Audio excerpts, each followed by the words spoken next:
আপনিও কি সিয়াম ভাইয়ের রাক্ষস সিনেমা নিয়ে এক্সাইটেড?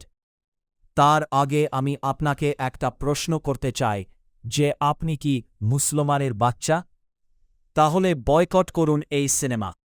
বাংলা সিনেমার উন্নতি সাধনের জন্য ডিরেক্টররা অশ্লীল ক্লিপ স্ক্রিপ্ট অ্যাড করা শুরু করে, যা একজন মুসলমান হয়ে কোনোমতে মেনে নেওয়া যায় না। এছাড়াও তারা এই জায়গায় থেমে থাকেনি, কথায় কথায় ফাকিং ছাড়াও বিভিন্ন ধরনের গালি অ্যাড করা শুরু করেছে, যে ইসলামী শরিয়াতে একদমই গ্রহণযোগ্য নয়।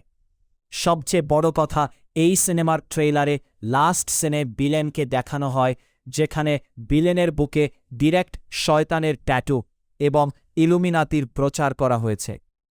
আমার প্রিয় মুসলমান ভাই ও বোনেরা, আপনারা একটু সচেতন হন এবং আল্লাহর পথে ফিরে আসুন।